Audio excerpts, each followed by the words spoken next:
Yes, sir. Yes, sir. We Chris are up there back. humming. You know it's damn late. What's We up, y'all, are man? back. We back kinda cause both of us gonna get cussed out. Man, shoot, no, Cuss I'm me gonna out, be you hear fine. I'm me? gonna be fine. And you gonna get cussed out. Your mom gonna slap you in the back of the head. As soon as she hear you Man, making noise, she trying to sleep. man, listen, it's definitely not gonna be situation like I said. I'm good. I'm good. You know what I'm saying? Now you, I don't know, Schmidt. But man, what's good, everybody? Man, we just checking everything out, man. It's a midnight take. We just trying to figure out some things, guys. Like, are the Falcons locked in at 15 or are they not? Are the Falcons going to surprise and shock the world or are they not? It's just a lot going on, man. Late night. Yes, come on in. If you're still up, late night, come on in and have a conversation with us, man. Smitty, how you feeling, man? You over there? I know you already over there snacking. Smitty snacking Man, late, y'all. my old dad's up eating lunch was at 1 o'clock in the damn morning. Yeah, that shit crazy. But yeah, man, we're gonna talk about the 15 pick just a little bit.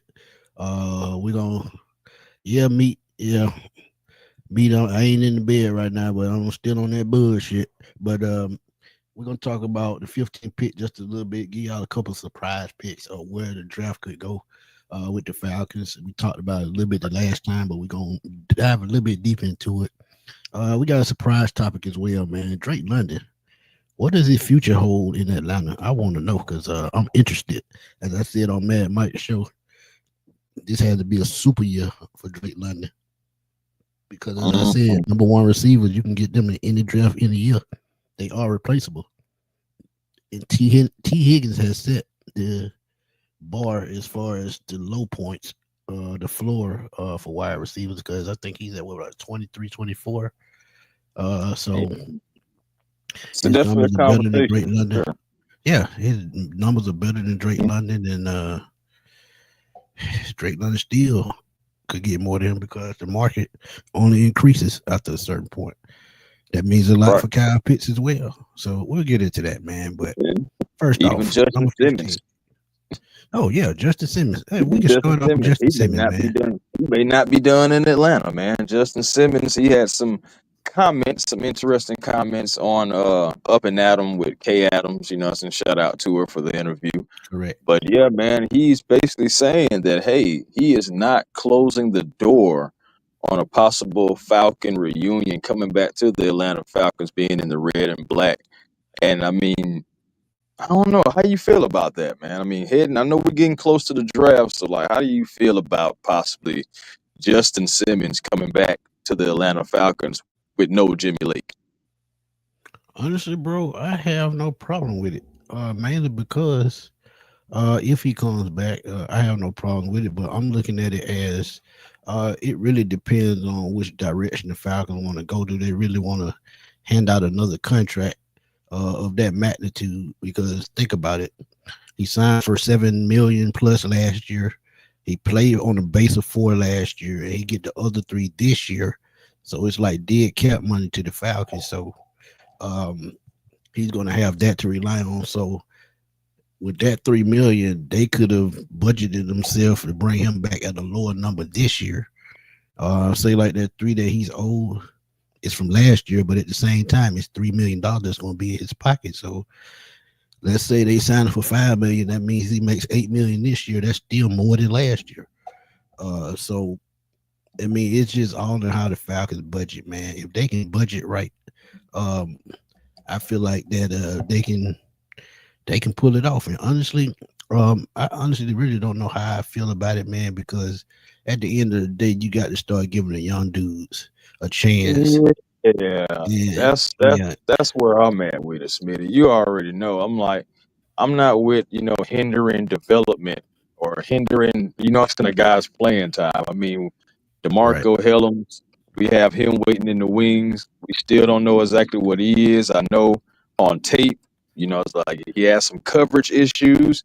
But I mean, how can we ever see if we need to work that out or need to move on into another direction if we don't ever put him on the field? Justin Simmons, it'd be one of those things to where it has to Correct. be a very friendly Falcon contract for Justin Simmons to come back to us. Because honestly, whatever money you give him, you could have been possibly given to a draft pick. So and then I Correct. mean, look at it like this too. I mean, we just got Jordan Fuller.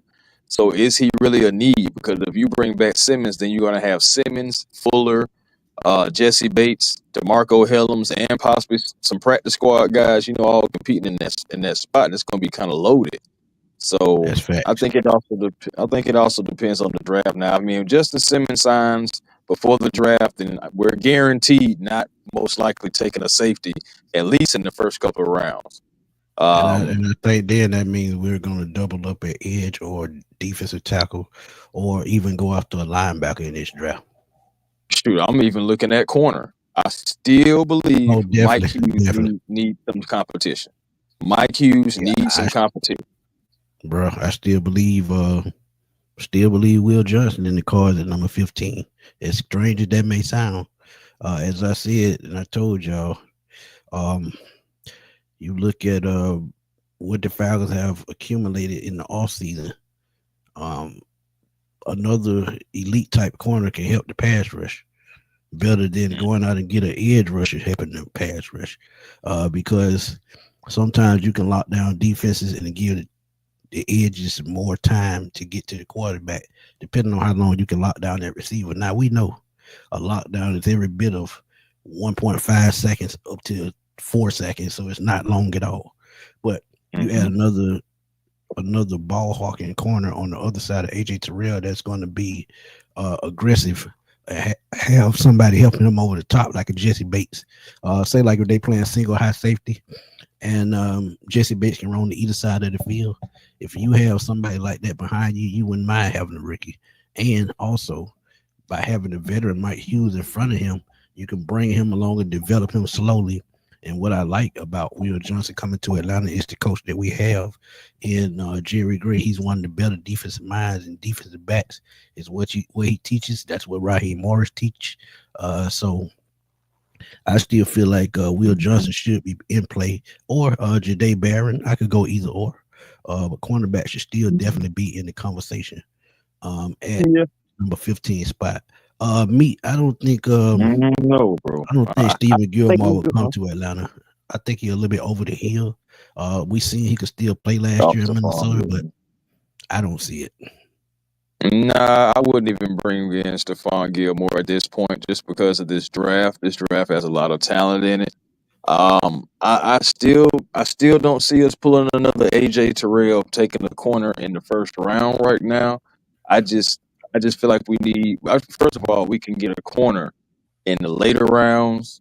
I mean, really, we can get any position in the later round. I mean, there's so much talent in this draft. And I'm not going to rule out corner, but what I am going to ask is, so are the Falcons about to shake up things and possibly go offense yet another year and Oh possibly Lord. take Texas offensive tackle Kenneth Banks Jr. And the reason why I bring him up as a serious candidate for multiple reasons. Walk with me for a second, Smitty. All right, so and Right. guys in the chat, you know what I'm saying? So check this out. Remember last year when Michael Penix Jr.'s talk really started picking up a little bit more and more and more, and then they went out there to the private workouts and they checking it out more multiple times, all this good stuff like that.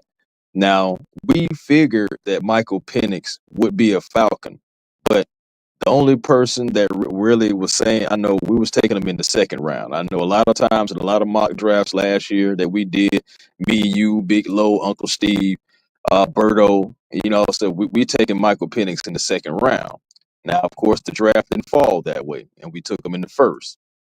But I'm looking at that, and I'm also looking at the fact that Steve Sarkisian is the coach of Texas, a guy who worked for the Atlanta Falcons as an offensive coordinator here and also worked alongside Raheem Morris, also Right. worked alongside Jeff Ulbrich. So there is a work relationship there, and we have been checking out guys from Texas. I'm like, I feel like it's almost shaping up to the possibility.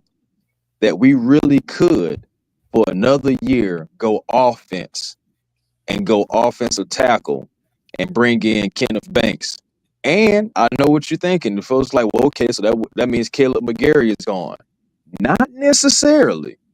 As crazy as it may sound, Chris Lindstrom, he did some practice work and he did drill work for NFL teams as a center to Right. let teams know that he had versatility.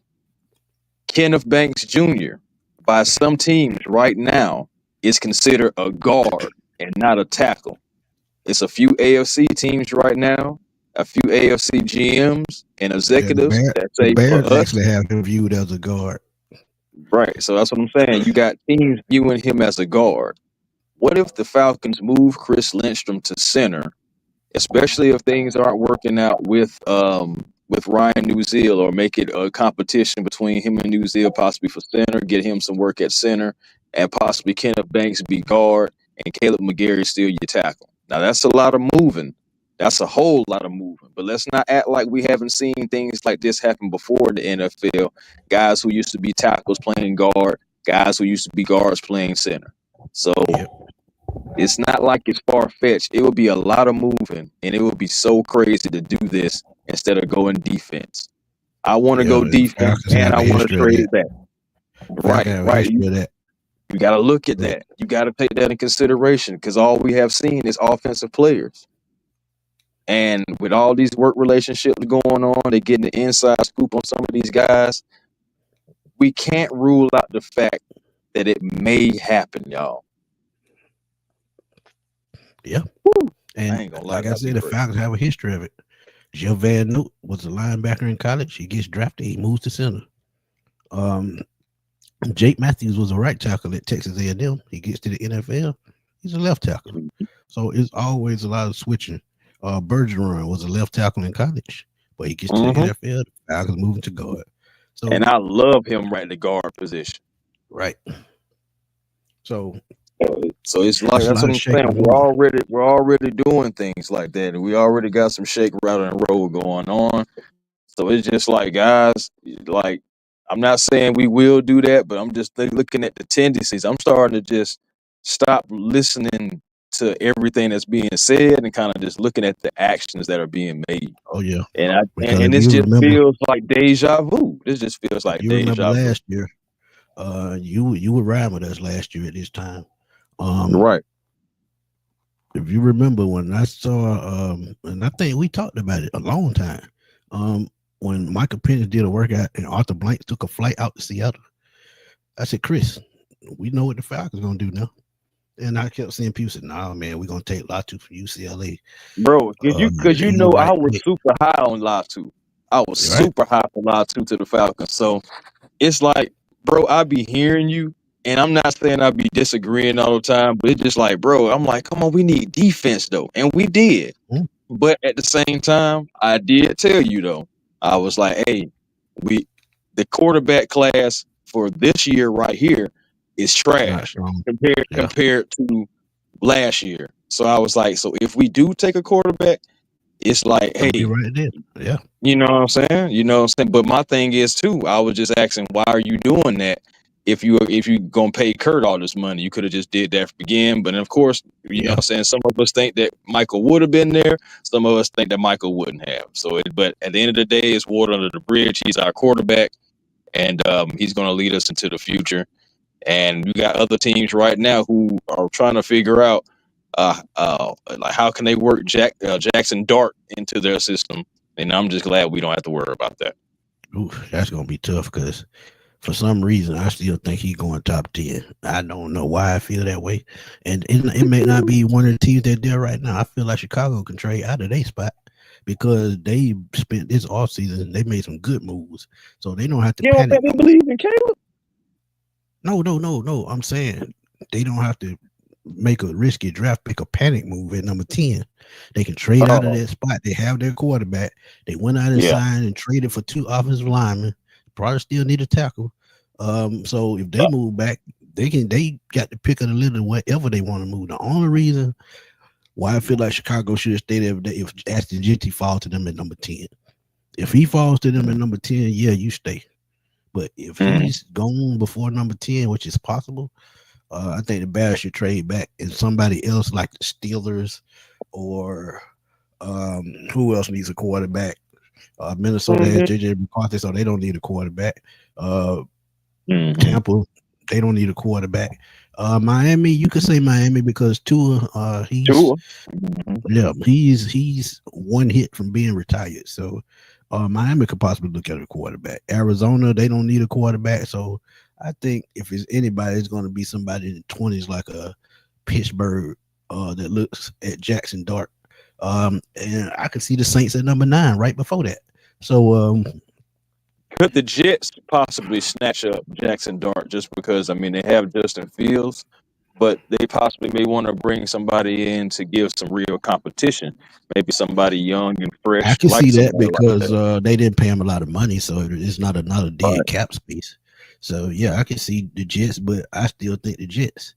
Um, with what I saw in the news today about using a three back system, and I saw people been saying the last couple of days that they may trade Brees Hall, but they came back and said they're gonna run a three back system, so that lets me know Ashton Genty is on their radar as well. So I don't Mm. think he's gonna make it out of the top 10. Um, if they just decide to make a change, They gonna be and some say, running jokers, boy. I'm telling you, but because think about it, Justin Fields at the quarterback too. it's a safety blanket because if the Jets move in another direction and want to go running back, if they miss out on Ashton Jennings or Marion Hampton from North Carolina is still there. So I Mm-hmm. mean, we hear about the Falcons trading up from 15 to 7 with the Jets. The Jets have they pick of the lid as well. Anything they need after the pick 15 is gonna be there. Whether it's and I could see Nick Umawari going there because they definitely need a safety to go with Sauce Gardner. So look, I mean, it's it's just so different many ways directions that that you can go people in can this go. top 10. That's why from I would say one through I would say 1 through 5, you probably got locks. You probably got Travis Hunter, you got Abdul Carter, you got Cam Ward, Mason Graham. Then after those 5, it's just may the best man win from there. So at 15, the Falcons definitely could go offensive line. And I know you You remember me know what saying this I'm saying? during the season last year. I said, Chris, I just got a crazy feeling. I said it on the show. I can feel like the Falcon go offensive line because it's just a Falcon type move. And not only that, what is the strength of the team right now? The offensive Well, of line. course, it's the offensive line, and then we definitely want to run that OZ scheme when it comes to the run game and too. We love that, and you want to continue to do that. So it's just I can see it. And as far as Samuel Jr., he is still available, Mister Tyreek, but I'm thinking Oh it's the man. medical with him. I'm Yeah, thinking it's it's the the medical. medical. They've been So talking about that the last 2-3 days. His medicals are not shaping out right. And I'm gonna be honest with y'all, and it's just my opinion. I feel like his dad in the media has hurt him as well.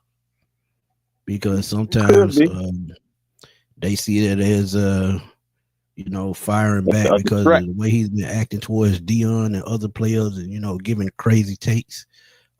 It's a distraction, bro. Right. So sometimes that hurts. So sometimes you got to shut your mouth. Just And that it's simple. petty. Don't get me wrong, because it ain't got nothing to do with the player. He's not saying anything, but that's how it goes like that. I already know guilty by association, and you definitely guilty by that Facts. association. That's your dad, so you definitely guilty by that. I mean, you're junior, so then of course, like I said, your medical not shaping out right. Not sure exactly like what you're trying to get paid, but I mean, first things first. If you can't clear the medical, we can't pay you anyway. So that's one guy Facts. that I had on my radar at the beginning of the off season. But again, if the medical not right, I mean, you're gonna be here and you're gonna be a liability as well, and we just can't have that, respectfully. Yeah, and liabilities, man. Honestly, he's a talented kid, but sometimes it's guilt by association. And I hate to say that Hmm. because he's a talented kid, and I just know he could make a difference on any team that he lands on. And he was on what a three year deal, so he's off of his rookie contract. So you sign him and you get him and say like his medical's not clearing. If you want to take a chance on him, you can actually lowball him, put a lot of incentives in his contract. If he don't reach him, you pay a little. You probably pay the vet minimum for that. Well, not the vet Right. minimum, but a minimum contract because he's not eligible for a vet minimum yet. But I Yeah, think he ain't you can been in get there him long enough. right. You can get him at a low price. Say like $1 to $2 million, and you can add incentives to take it up to $4 million. So Mm. it's just Man, and you see good. the injuries are tricky, man, because I think he has a knee or an ankle injury. I'm not sure which one. And Hmm. I could look it up Well, right quick. I thought he had something similar to how the Hawks Kobe Buffkin had. You know, he just couldn't have his like Shoulder.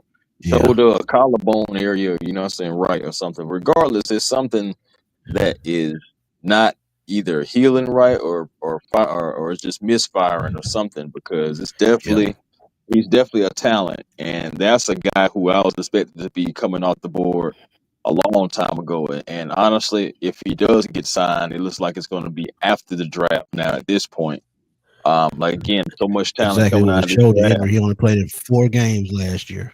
Uh, See what I'm saying? Mike Garafolo said on Twitter, said, I know it was a medical thing that was really pausing his free agency. And that's the very last that they heard about it. So it is his shoulder. And See we what I'm know saying? shoulder injuries can end careers, especially for linebackers or defensive players, period. Because if that thing get lodged the wrong way and it don't heal the same, I mean, I mean, that's just that. Like AC joint, shoulder, collarbone, just anything. yeah, It man. can be catastrophic.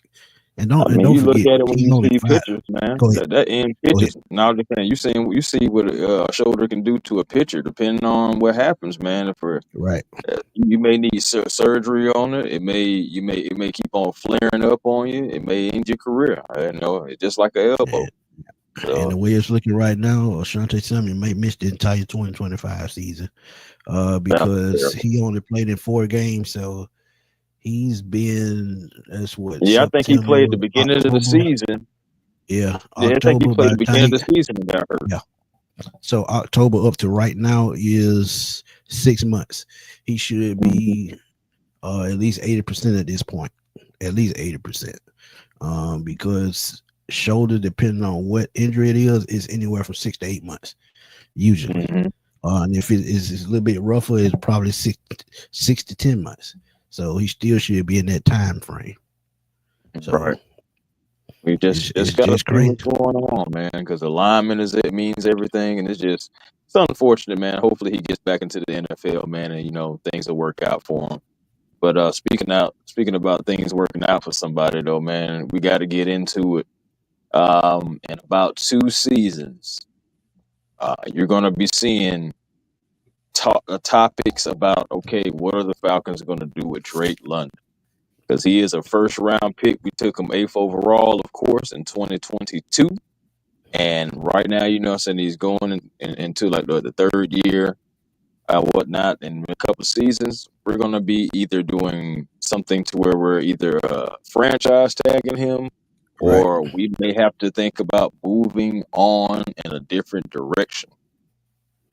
And Smitty, I know you was talking about that earlier, and you were saying, I know Right. we had a discussion back when Jamar Chase was on the well, not the franchise tag, but like if Fifth year they did, option. He was at yeah, 21.8. Yeah. right, on his fifth year option, and then you see how much T was getting on the franchise tag. He was in the 20s as well. By the time Right. Drake London is up, um, someone else could break the bank by then and take it up some more. So maybe by the time Drake London comes up, the minimum could be somewhere in between 26 to 29. Yeah. And But see, are you paying Drake London that? honestly, no knock on Drake.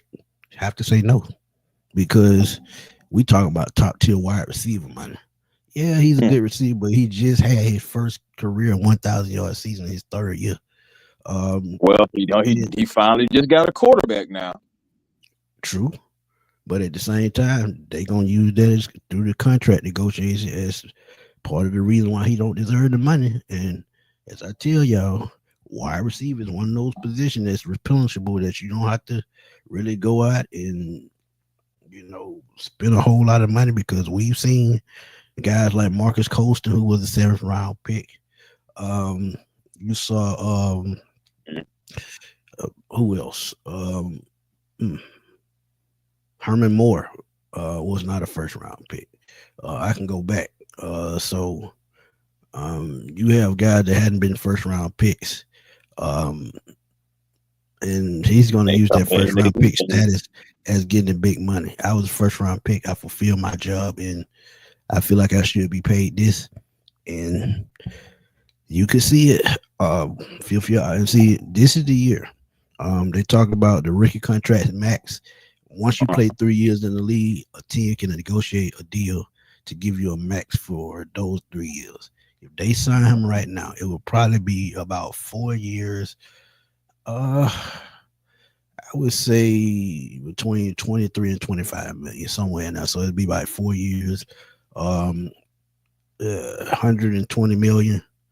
Yeah, 100 yeah, give him some incentives. Just 4 years, 100 million, and guaranteed money will be about, I would say, 60. So he would be guaranteed 60% of the contract.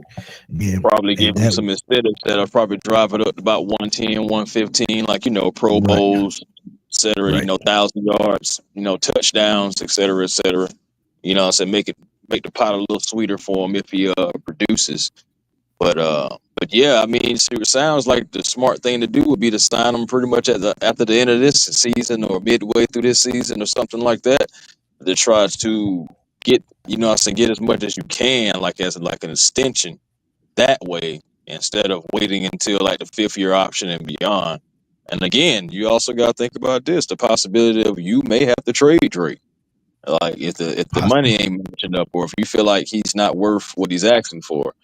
I mean, of course, this is a conversation that we're having prematurely. That is really that's just way early. You know what I'm saying? We still don't know what's going to happen with other guys and about who's going to remain on the Falcons, pretty much. But hey, it's still a conversation. By the time Drake comes up, it may be, like I said, anywhere between 26 and 29, and that's just the franchise tag.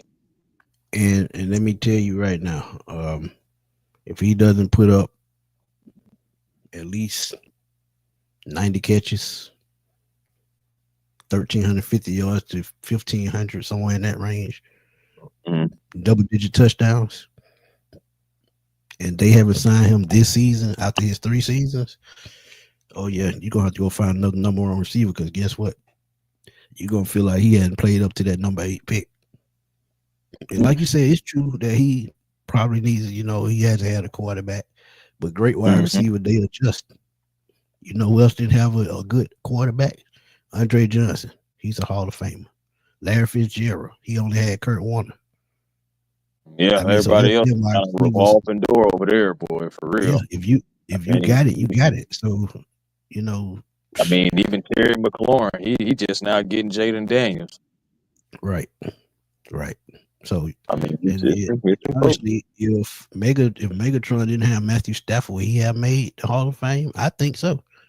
Because one thing about Megatron, he's going to go up and get the football, and we've seen it. Julio is another. Yeah, he was a different beast. Yeah.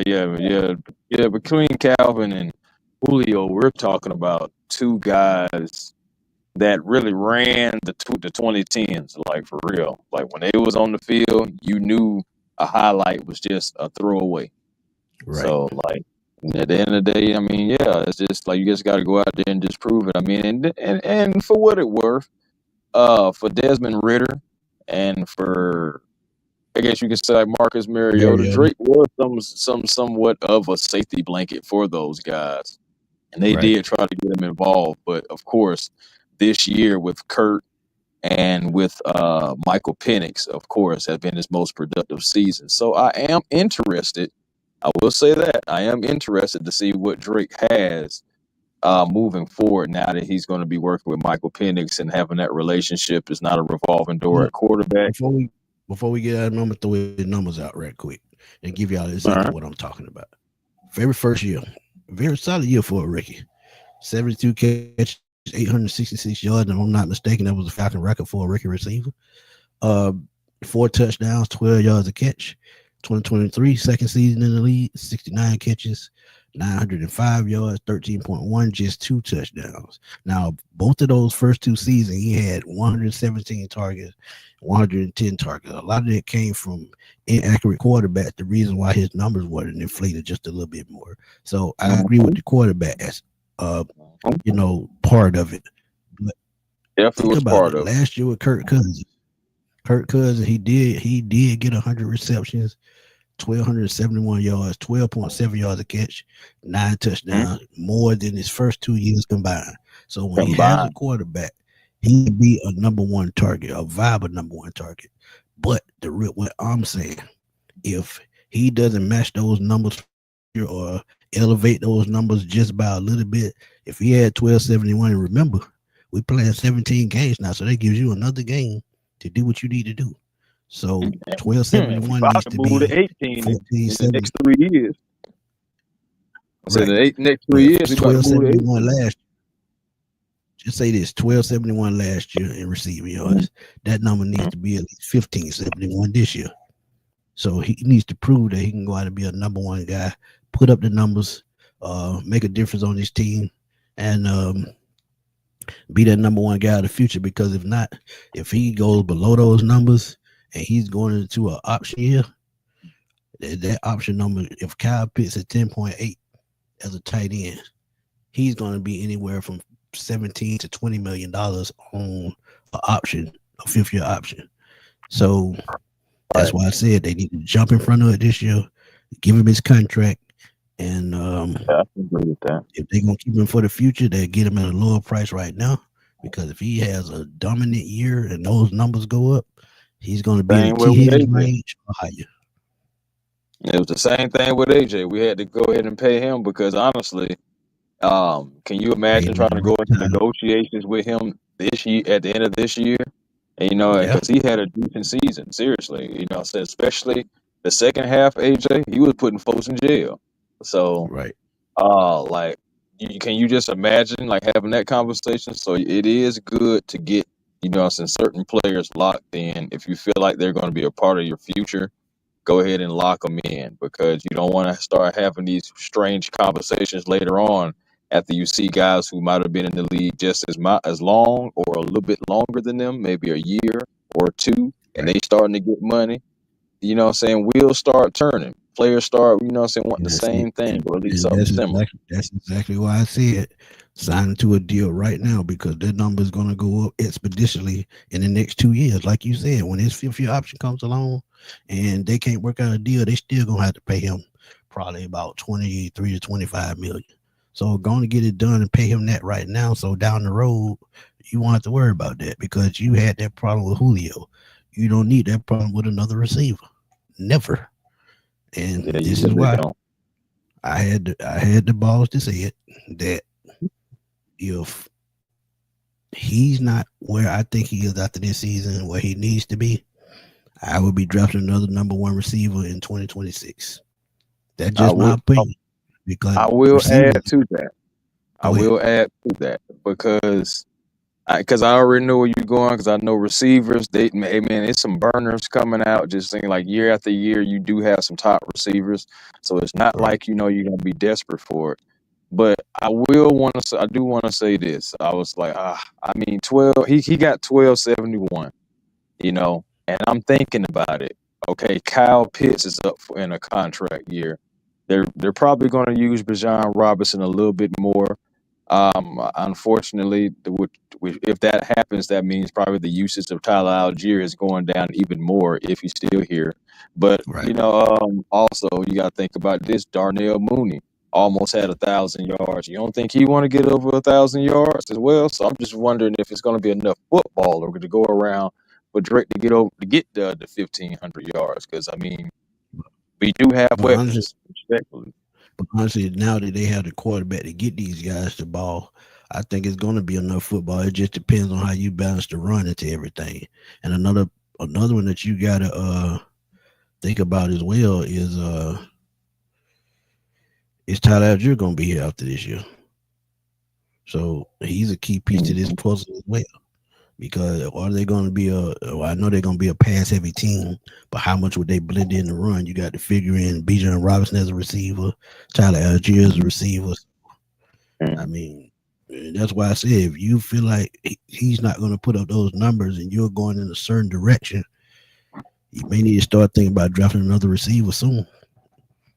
And honestly, there are receivers in this draft that's in the second and third round that can come in and give you production because the production from the wide receiver position, as much as we've seen it over the years, um, guys with no names getting 1,000 yards. Remember, Harry Douglas, he's not a no name, but on the Falcons, he was the number 3 receiver that had to step in as a one and got 1,000 yards. Mm-hmm. So, it's just a position that you don't have to stress over. If you don't want to make the payment, that's why I see it. Cincinnati paying both of those guys was a big screw up because Ooh at the end of boy. the day, what are you going to have on defense to stop anybody? Yeah, these guys are going to put up numbers, but when it's time for when it's clutch time and you got to stop somebody, are you going to be able to do it? Don't think They, so. they not playing corner, they playing wide Right. receiver, and it's like, and that's another thing too, bro. As a Falcon fan, after what happened with Julio, and you know what I'm saying, and of course Julio, honestly, is my favorite wide receiver that's ever played for the Atlanta Falcons for obvious reasons. But at the same time, I don't ever want to be in a contract situation with a wide receiver like that ever again, to where it feels like what I'm saying, you in a chokehold because Handicap. Yeah. what I'm saying. Like I don't ever want to go through that again, though. So, like, I mean, it is a real life conversation that we do need to have. And honestly, really, if Drake goes out there and balls like I think he will, because he has Michael Penix now, I believe the quarterback is going to be so important. And it's already a comment. I think Meat said it already. One of the just yeah, that too, about Matt Ryan is mentoring Michael Penix, and that's true. But basically, it was the comment just saying about oh yeah, Meat was saying I think Penix will help him get his money, and I think that's true. You know what I'm saying? Michael Penix, he's gonna be. I believe we're going to be throwing it just a little bit more, just because there's more that you can do with Michael Penix compared to Kirk Cousins. Yeah, he So can I make do those believe throws. we're going to be. And Yeah, man. I mean, we saw the end zone screw ups where he was throwing in the coverage and he knew he didn't have the arm strength to make those throws. We lost about 2 games that way. So now you have a guy that can throw those high point balls to Kyle Pitts or Drake London, which I feel like Kirk should have been doing anyway. Now that you have a quarterback that can throw those fade routes, those numbers should go up. And the Falcons going to have a problem if they have to pay Pitts and London. So you're going to have to make a decision. mhm, that's true. Hey, man, I'm gonna let you handle this one down here. I know Mike. He says he doesn't like Michael Penix. Said he can't run. Said he can't run. Mike, let me tell you, man.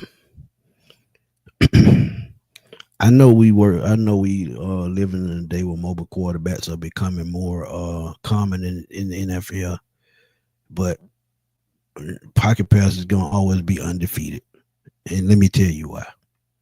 Pocket passes always process the field better than a runner. Why? Because when you're a running quarterback, you look for your first progress down the field. If that's not open, you're gonna take off and run. You saw it with Vic. You saw it around the Cunningham at times. You saw it with you seen it with Jaden Daniels as a rookie last year. So a pocket passer processes very well. And you saw on Michael Penix, those 3 games he processed the field very well. Two of those 3 interceptions were not even his fault. They were drop Mhm. passes and tip balls. So I just feel like a running quarterback is sometimes overrated. Yeah, you need it in today's NFL and shit. Michael Penix runs a 4.4. If he needs to take off, he can use his wheels. But you got to think Mhm. he's thinking in the back of his mind. Those 2 knee injuries that he suffered in college, that's in the back of his mind. So he switched his game up to become a pocket passing quarterback, and now he's going to rely on the way he processes the field, the way he gets along with his receivers, the way he sees the field, help these guys get open. But at times you'll see him running. You saw it last year. So He ran in the Panthers game. Remember, he stiff armed the guy and ran for more than 5 yards. You know what I'm saying, and dove in for the touchdown. And we finally got the bow and arrow, celebration as So I'm just saying, like, the man can get out and run if he needs to. It's just that's not his first option because it was once facts. upon a time to where I'm it was saying once upon a time to where he was a run first before the knee injuries. He even said it himself. he He was did Mike used Vick to run 1-0. first, Yeah, but then when he had those knee injuries, it made him have to learn defenses, get made back him in the have to film room. process the field, get Right. back in the film room, and actually become a student of the game. And God willing, this made him a better player. You know what I'm saying? And hopefully, our quarterback for the next 10 years. At least for that. Because at the end of the day, Mike, Mike, going back to Matt Ryan, you said what happened? let me ask Mike something right quick.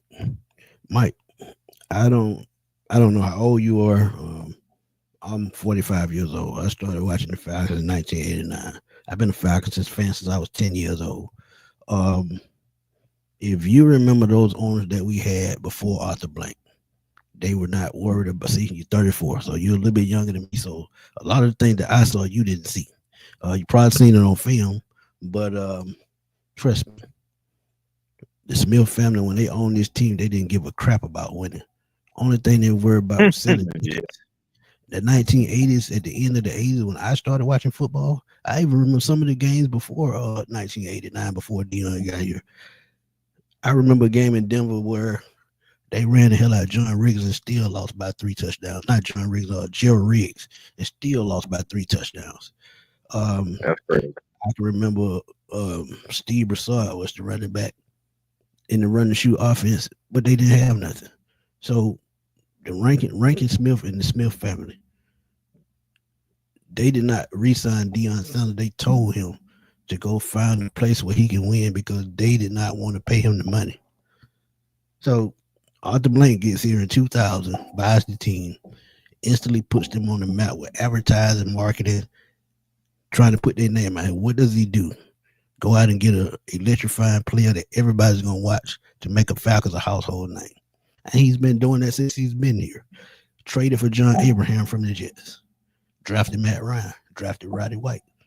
Signed Michael Turner after he sat behind Dalen Thomas. So he went out to Tony Gonzalez. So he's always put talent on the field. It's just the coaches making the wrong decision and not adjusting during games. Think about the NFC Championship game against the 49ers. Up 21-0. Coaches could not adjust. 49ers come back and win. We knew that was a pass interference on the final call, but we'll never hit the truth on that. Super Bowl 51. Put the perfect team on the field. Coaches couldn't adjust. Kyle Shanahan was worried about his job in San Francisco, and Dan Quinn could not get control of what was going on because he didn't put his foot down, so we lost that Super Bowl as well. So Arthur Blank has done his job by putting talent on his team and paying for what he needs to pay for. It's about adjustments and the coaches not having the right chemistry at the right time. Because I guarantee you, if Raheem Morris brings in a coach that's going to challenge him and challenge his players, I guarantee you this will be a Super Bowl team. It would be. But trust me. Maybe that's what he feel like Jeff Ulbricht's going to be or something like that the second go around. But it says second time around. Yeah, I mean, all NFL teams make decisions, but terrible decisions at the top. And I get how you feel, man. Trust me, I do. Because what Mike is saying, we make too many decisions that are bad from the top. So I mean, I know what he's saying.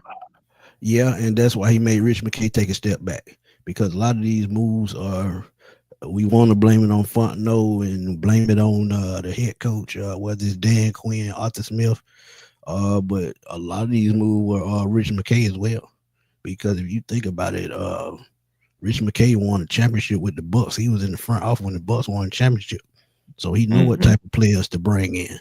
But Arthur Blank's blue collar mentality is not going to allow that. So in that aspect, yeah, Arthur Blank has a say in that. But at the same time, You got to give a collective kick in the butt to the entire front office because they're not on the same page.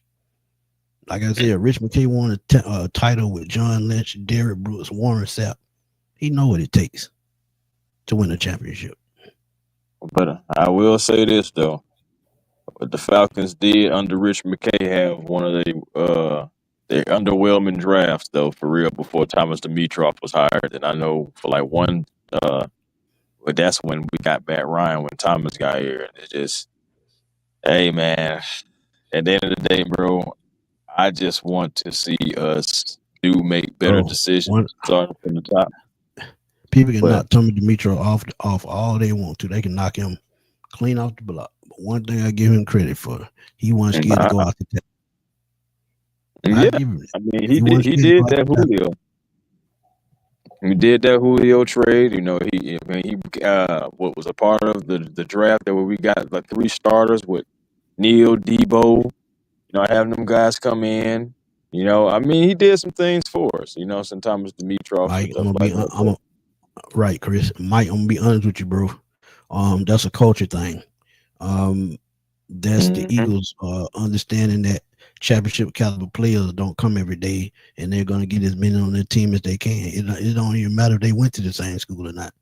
They know if a player is championship bred, they gonna go after him. Just as simple. I told Chris, don't be surprised if the Eagles move up the board to go get Malachi Starks because they know he's Mhm. championship bred up under Kirby Smart. So that's another name that's going to fly up the board. So And they need a some safety. right. So that's just the way the ball bounces sometimes. And honestly, and I would have loved to have Jalen Carter here. But you look at all the offseason problems he's having, you think it would have really been smart for him to stay in Atlanta with all that's going on in Atlanta right now? I don't think so. So he goes to another city, goes to a veteran locker room, gets to play up on a guy like Fletcher Cox, and do his thing and learn up under those guys. Hargrove as well before he went to San Francisco. Um, I just think it was the better move,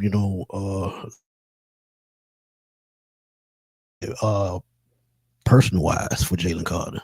So that's just my Speaking of take on that. speaking about Jalen Carter, it's another thing Yeah, that I think about. As much as I wanted Jalen Carter, and I did want Jalen Carter, I did. I just knew we were going to take Jalen Carter, but we didn't. And but you got to think about it like this too, from this perspective. Imagine Jalen Carter in that Jimmy Lake defense. Would we have been using him right? Would he been nope, dropping back in coverage like Matthew Judon? So nope. it's just like, He probably would have been playing defensive end, just like Grady was. So it wasn't no way around that. yeah, just so you know, you just think about that too. The coaching, the message, the leadership. They got a different culture in Philly than what we have in Atlanta right now. Just Yeah. being honest, and I just really factor that in. Like, how would the Falcons be using Jalen Carter right now with the leadership that we had? You know, to Jimmy Lake on defense, first year coordinator. For all we know, like I said, Matthew Jude, that could have been Jalen Carter that we seen being Matthew Judon last year, and that would have Yeah, been good for agreed. nobody. And that's what I tell you, man. The losses that we had last year, the biggest loss of all was Ryan Nielsen going to Jacksonville. And I feel like him and Raheem sat down, had a talk. He didn't like the direction Raheem was going, so he said, "Hey, let me take another job, see what I can find. May get a head coaching job down the road." But he was their biggest loss last year, the biggest loss easily. So yeah, Man. Ryan Nielsen 40. You go from 44 sacks back down to 31. That's a big drop off. Doesn't sound like much, but think about those 13 sacks. That could have been a difference between and winning 8 games and difference between winning 11 games. Definitely, that's a lot. I mean, that's a lengthy amount of sacks. I mean, free.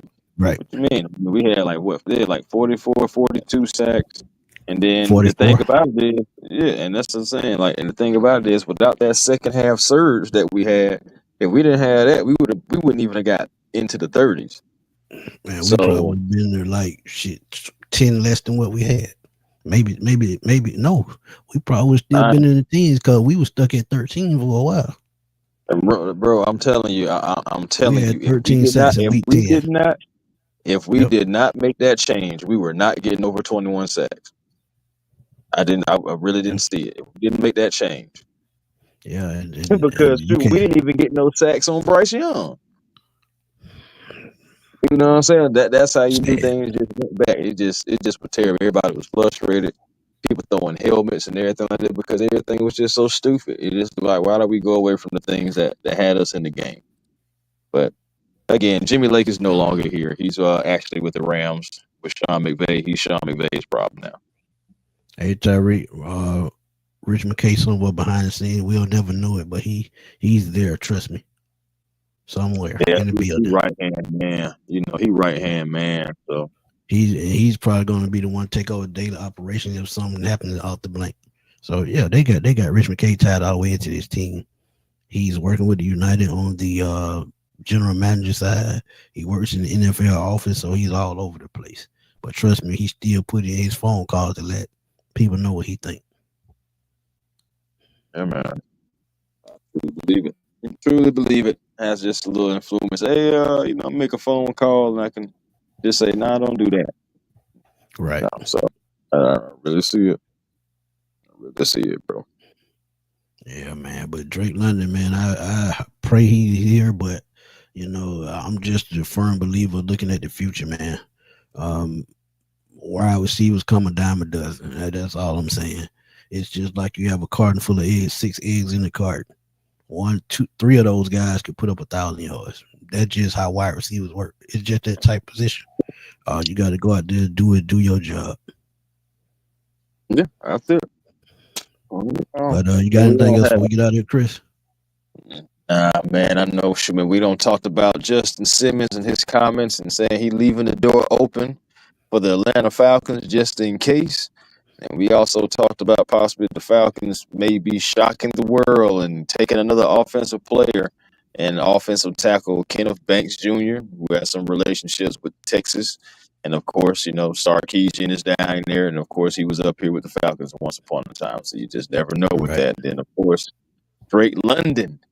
Oh, are you gonna pay the man, or you gonna have to move on from the man? I guess we're gonna see what happens a couple seasons from now, or maybe hopefully at the end of the off season, maybe they'll listen to old Smitty and they'll pay him at the end of the season or somewhere during the season just to go ahead and get it out the I think way. they should pay him by the trade deadline a little bit before to get it out the way because, like I said, that I price can gonna agree with that. skyrocket, and they don't want that. 3 years, $66 million with Julio.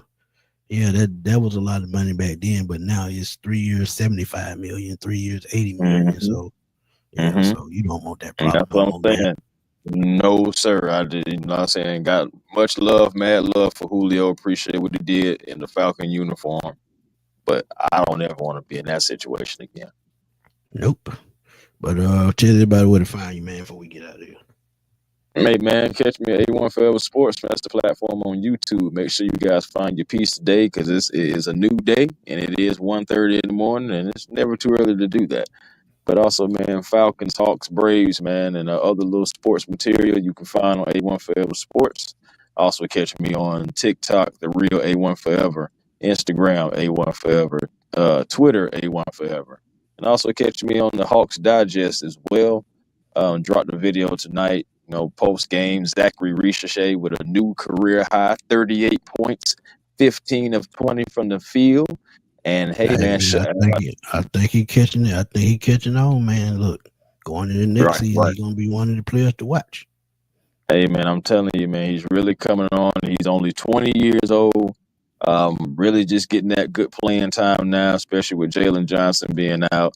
So yeah, man, I'm really happy for Zachary Ricochet. Again, 6 threes tonight. He was 6 of 11 from the 3-point line. Again, still, hey, going out there doing what he did. That's really where his 5 misses came from right there from behind the three.